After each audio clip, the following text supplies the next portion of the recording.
Lamentazione di Geremia, capitolo 3, versetto 24. Dice così la parola: il Signore è la mia parte. Io dico, perciò spererò in Lui. Il Signore è la mia parte, o in altre traduzioni la mia porzione. Allora, noi in questo piccolo versetto che abbiamo letto, in questo versetto biblico, noi troviamo un racconto del profeta Geremia. Il profeta Geremia, un uomo scelto dal Signore per profetizzare alla nazione di Israele, alla casa di Gerusalemme, alla casa di Israele. Nel capitolo 1 di Geremia, la Bibbia parla che Geremia era figlio di Chilchia, uno dei sacerdoti che stavano ad Anatot, nel paese di Beniamino. La parola del Signore gli fu rivolta al tempo di Giosia, figlio di Amon, re di Giuda, l'anno 13° del suo regno, e al tempo di Joachim, figlio di Giosia, re di Giuda, sino alla fine dell'anno 11° di Sedechia, figlio di Giosia, re di Giuda, fino a quando Gerusalemme fu deportata, il che avvenne nel 5° mese. Allora, Geremia ha avuto proprio una missione di profetizzare a Gerusalemme, in Giuda, in questo tempo. A volte noi vedevo un'immagine che la persona diceva: in quel tempo si poteva avere questo, si poteva fare quello, ma ora, quando arriva la mia opportunità, perché in quel tempo era bambino, quella persona che ha messo quell'immagine che ho visto, che si lamentava che quando era bambino che non era autosufficiente, le cose erano più facili. Oggi invece, quando è autosufficiente, quando può fare quello che nell'epoca dei suoi non poteva fare, le cose sono diventate più difficili. Ma non è vero, perché in ogni tempo ci sono le sue difficoltà, in ogni tempo ci sono le sue guerre, in ogni tempo ci sono le sfide. La vita sarà sempre piena di sfide. Se noi leggiamo la Bibbia dal Genesi fino all'Apocalisse, vedremo che sia nel passato, sia nel presente, sia nel futuro le sfide ci saranno. Le sfide sono davanti a noi, e sono da affrontare, sono da vivere. È vero che noi siamo molto recati a guardare il passato, noi cerchiamo molto di vedere il passato e di dire: se io avessi l'opportunità nel passato, con ciò che ho oggi, sarebbe tutto diverso. Ma di che vale guardare il passato se non lo possiamo portare al presente? Dal passato l'unica cosa che possiamo tenere, coltivare, sono le esperienze che abbiamo avuto. È il coraggio che possiamo avere tramite ciò che abbiamo vinto, vissuto, superato, e che di maniera straordinaria abbiamo vinto, di maniera divina, posso dire così. Se guardo il mio passato, vedo veramente opportunità di oggi essere diverso. E quindi ogni tempo c'è le sue sfide, ogni tempo ci sono le sue sfide, ogni tempo ci sono le sue esperienze, ci portano le sue cose. E il tempo di oggi è il tempo che il Signore ci ha dato. L'oggi è il tempo che il Signore ci ha dato per vivere, per combattere, per crescere, per essere meglio, per fare il meglio. È oggi il tempo. Quando Geremia è stato chiamato in quel tempo per profetizzare, c'era una prosperità molto grande, materiale, economica. E quella prosperità mascherava la realtà spirituale della nazione di Israele, in speciale di Gerusalemme. Gerusalemme, che diciamo era il capoluogo della fede del cristianesimo. Loro dicono che è il capoluogo dei giudei. Io dico che è il capoluogo della fede cristiana, perché è di là che si è partita, e dopo in Antiochia la Chiesa, i cristiani sono stati chiamati cristiani, ma gli apostoli operavano lì. Loro erano di discendenza erano giudeo di discendenza naturale, ma la loro fede non era più una fede giudaica, era una fede cristiana, perché non era più Mosè e non era più la legge, era Cristo rivelato in carne e ossa, che li ispirava e li portavano avanti a fare e servire al Signore. Quindi Gerusalemme, il capoluogo della fede, viveva un momento, un periodo, un tempo di un auge, diciamo, di un ápice econômico, ma una grandissima povertà spirituale. I profeti che erano lì profetizzavano solo benedizione, profetizzavano che Dio era con loro, ma qual era la loro vita? Loro erano divisi, avevano il cuore divisi, volevano servire a Dio e servire ai dei, volevano servire a Dio e servire al mondo, e praticavano le pratiche peccaminose e che non piaceva al Signore, e è come se loro praticassero quelle pratiche, quelle cose, e come prosperavano è come se Dio non si accorgesse del loro peccato. Ma Dio si accorge e vede tutto.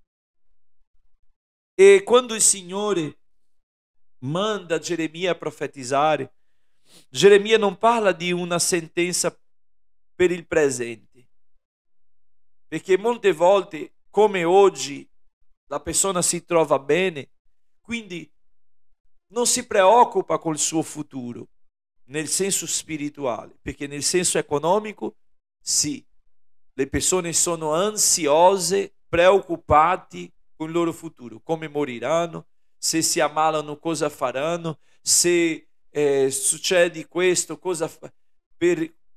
si preparano per il futuro come persone che avessero il controllo di tutto. Invece non abbiamo controllo di niente, nostra vita non ci appartiene, può finire adesso, non domani, non più fra 5 minuti, ma il Signore ci può portare via adesso. Io, mentre sono qui a parlare a voi, il Signore mi può portare adesso, immediatamente. Ognuno di noi dobbiamo capire che non abbiamo controllo di niente, e il problema del popolo di Giuda e dei re di Giuda era che loro, con le politiche pubbliche, miglioravano la nazione, ma miglioravano economicamente, miglioravano strutturalmente, di modo organizzativo, ma spiritualmente abbandonavano le pratiche che portavano al Signore, abbandonavano la vera fede.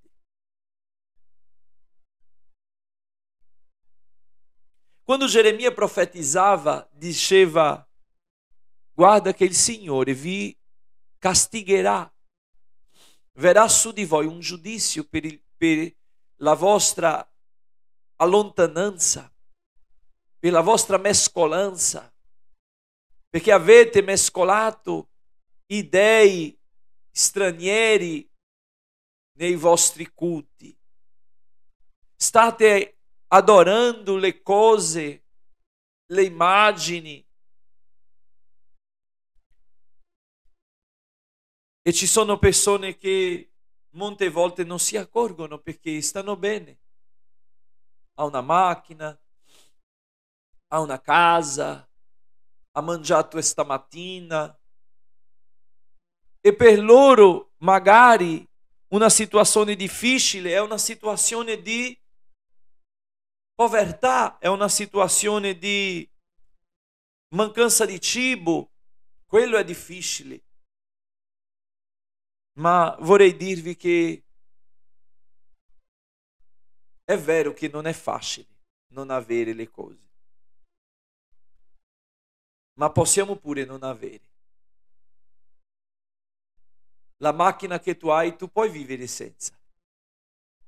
Io quando parlo con le persone più antiche qua di Firenze,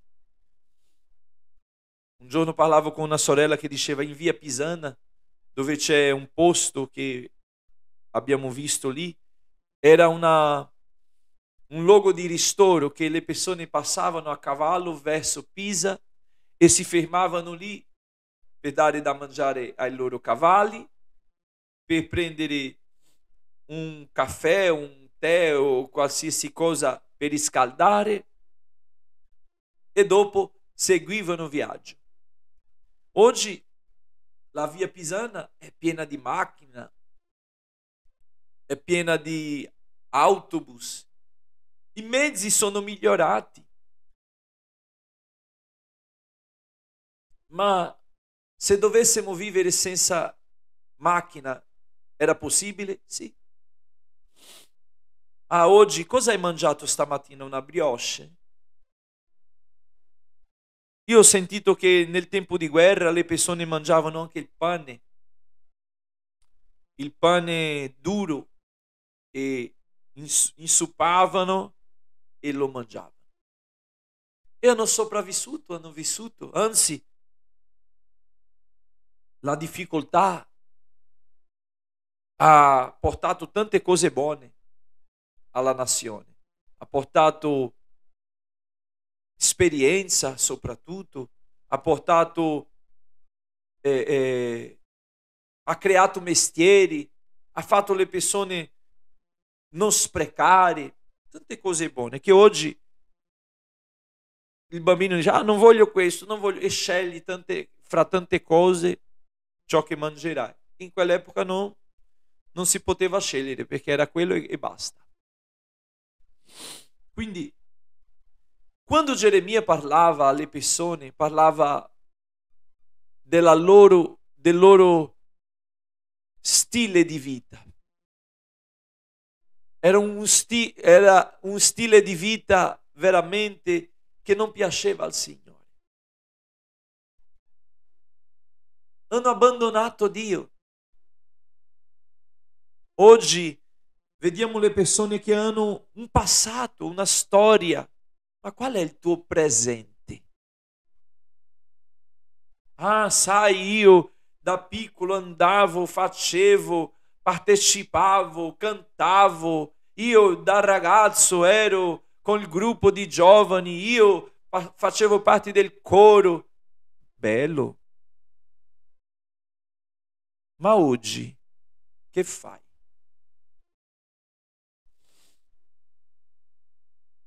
Sai, oggi ho sentito una sorella che ha detto: pastore, i figli prendono troppo tempo. Ma scusa,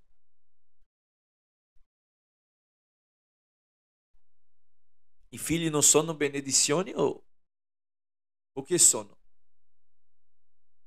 È vero che ci sono impegni per i figli, non possiamo rinnegare, ma i figli come te ha bisogno di crescere e di imparare la via del Signore. Tu hai bisogno di tornare alla via del Signore. Però per Geremia profetizzare in quell'epoca è stato molto difficile, perché lui diceva a loro: dovete tornare alla via del Signore. Dovete tornare alla via del Signore. E loro: ma come faccio? No, ma siamo sulla via del Signore. Erano inebriati, ubriachi di quello tempo di prosperità. La prosperità è come uno che si ubriaca e perdi la nozione, il senso, l'equilibrio. Per questo Paolo scrive agli Efesini: non vi ubriacate con vino dove c'è la contesa, ma riempitevi dello Spirito Santo di Dio. Molte volte siamo a riempirci delle necessità di questa vita, del sistema che ci obbliga a avere un livello uguale, e se noi non ne abbiamo siamo inferiori. Ma dico le parole di Gesù a te stamattina, a me stesso: di che vale l'uomo guadagnare tutto il mondo e perdere la sua anima? I figli hanno tempo per imparare inglese, i figli hanno tempo di imparare tedesco, i figli vanno a danza, i figli vanno alla palestra, alla scuola di nuoto, ma nel giorno di andare alla chiesa, non perché non possiamo, non perché manca fare il compiti, non perché manca fare questo, non perché domani c'è la scuola, non perché la via del Signore è diventata l'ultima. La via del Signore è diventata come niente, e queste persone sono ancora ingiuste perché quando si trovano male vogliono arrabbiarsi con Dio, si arrabbiano con Dio e dicono: Dio, che Dio è questo che mi ha permesso quello? Tu lo hai abbandonato tutta la vita, lo hai disprezzato tutta una vita, e quando ti accade il male tu lo vuole. Quando ti accade le situazioni difficili, allora Dio ti ha abbandonato, tu lo hai abbandonato, tu lo hai disprezzato, tu lo hai rifiutato, lo hai cambiato per le cose di questo mondo, ti hai riempito delle bevande di questo mondo e del cibo di questo mondo, ti sei saziato delle cose di questo mondo, e la tua anima rimane povera, vuota, tuo cuore non si riempie mai, perché niente di questo mondo sarà sufficiente per noi, per gli uomini. Niente sarà sufficiente per darci soddisfazione. Chi ha vuole più, chi ha una macchina vuole un'altra, chi ha una casa vuole ancora un'altra, vuole un'altra per vacanza, una per il mare, un'altra per campagna. È così. Loro, mentre prosperavano, no, sai, Geremia, tu parli delle cose che non c'è senso. Geremia, scusa, tu stai profetizzando una cosa che non è reale. Chi potrà vincere la nazione? Chi potrà vincere Gerusalemme? Ma no, che dici? Vedi, siamo pronti abbiamo forza, abbiamo struttura, le politiche pubbliche funzionano.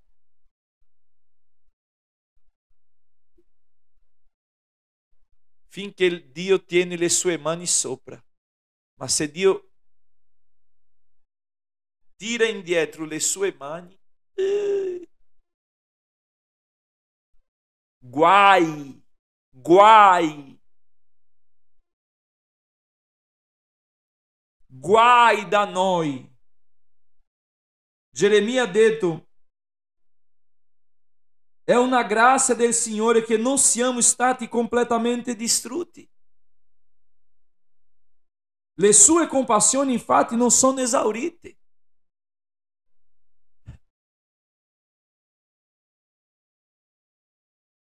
Anzi, si rinnovano ogni mattina.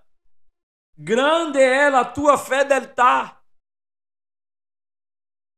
Dio poteva dire a Geremia: Geremia, caro mio, torna a casa, stai con la tua famiglia, perché questo popolo non vuole dare ascolto. Ma ogni mattina la misericordia del Signore si rinnovava e si rinnova ancora, perché ogni mattina Dio provvede da una voce per parlare al tuo cuore e tu stai indurendo il tuo cuore, non stai dando ascolto al Signore e stai preferendo il vino di questo mondo e il cibo di questo mondo. E Gesù ha detto: io sono il pane sceso dal cielo, io sono il pane vivo sceso dal cielo. E noi non vogliamo saziarci, non vogliamo riempirci di questo pane, no, vogliamo riempirci del pane del fornaio. Vogliamo riempirci del vino, no, del sangue del Signore, dove ci purifica di ogni male, di ogni peccato. No, non vogliamo, vogliamo il vino di questo mondo. Ma quando il male arriva, le persone si arrabbiano con Dio, bestemmiano, abbandonano. No, ma che Dio mi ha abbandonato, mi ha lasciato a questa situazione, mi ha lasciato malato, Ascolta, allora Dio serve a te solo per tenerti bene. Tu cosa fai? Tu non sei fedele a Lui in niente. Tu non sei fedele al Signore in assolutamente nulla. La domenica, abbiamo abbandonato la domenica perché adesso devo lavorare, perché sono stanco di una settimana da lavoro, perché i bambini hanno studiato e devono fare compiti, perché questi devono fare così, perché c'è un evento, c'è un incontro con la famiglia, c'è un pranzo di famiglia. Sai, pastore, la famiglia è la priorità. Ma perché la famiglia non è priorità lunedì? Perché la famiglia non è priorità martedì? Perché la famiglia non è priorità mercoledì, giovedì, venerdì, sabato? No, ma nel giorno del culto della domenica è la priorità la famiglia. Porta la tua famiglia al Signore, vai al Signore, non aspetta il giorno cattivo. Sa cosa ha detto Geremia? Voi avete abbandonato il Signore, ma la mia porzione, la mia parte è il Signore. Qual è la tua parte? Ci sono persone che stanno cercando la sua parte. Questa mia parte, io sto facendo la mia parte, questa è la mia parte. Di crescere i miei figli, perché tu, pastore, non lo sai, perché non hai figli, quindi non lo sai. Io voglio avere 10 per portarli alla presenza del Signore.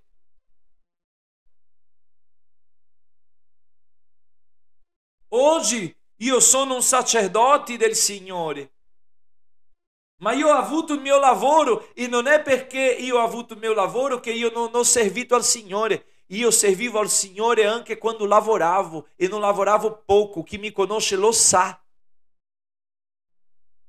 Il mio lavoro era molto impegnativo, di una grande responsabilità, ma ci sono persone che pensano che Dobbiamo servire al Signore só quando non c'è più lavoro, o quando siamo male, quando abbiamo più tempo perché siamo malati, o quando invecchiamo. Pensano che le chiese sono fatte solo per gli anziani che sono in pensione e non hanno più niente da fare. Dio ti chiama giovani, Dio ti chiama adolescenti, oh uomo, Dio ti chiama, donna, Dio ti chiama. Apri i tuoi occhi, apri il tuo cuore e vieni al Signore, che Lui ti aspetta. La tua porzione deve essere il Signore, perché se la tua porzione sarà un pezzo di terra, tu morirai e questa terra sarà di litigio per i tuoi figli.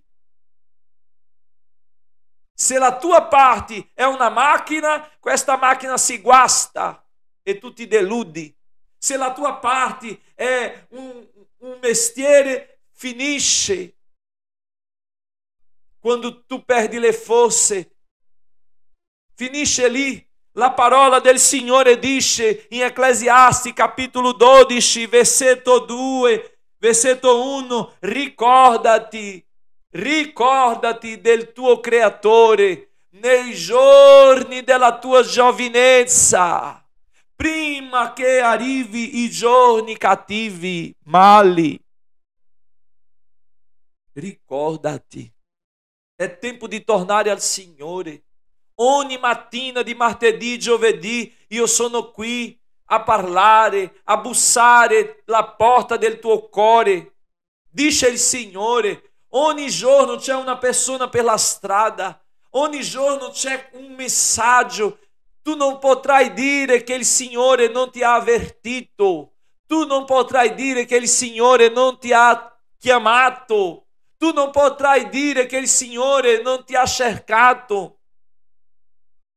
Ma è come uno che è stato richiamato ma non può rispondere perché è troppo impegnato, perché il tuo impegno è un impegno per te, è un impegno personale, tu non pensi al Signore.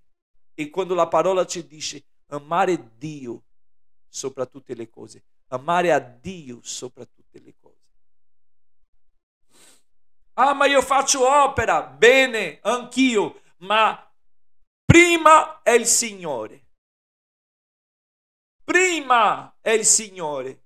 Dio vuole prima il Signore. Non vale fare le opere se tu non hai una vita spirituale, di conoscenza intima con Dio, di leggere la sua parola, di pregare, di lodare il suo nome, di avere una intimità giornaliera, quotidiana, di svegliarsi e pregarlo, cercarlo, sentire la sua presenza.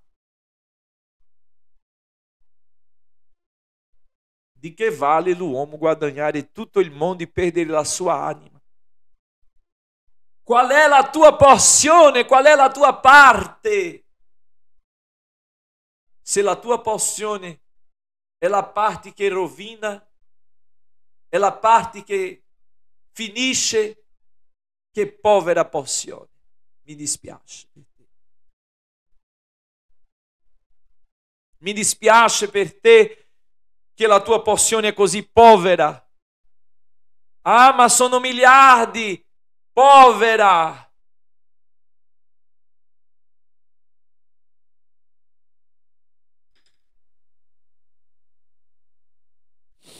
Il popolo di Giuda, di Gerusalemme, erano ricchi, ma allo stesso tempo erano poveri. Perché l'uomo senza Dio è povero. L'uomo lontano da Dio è povero.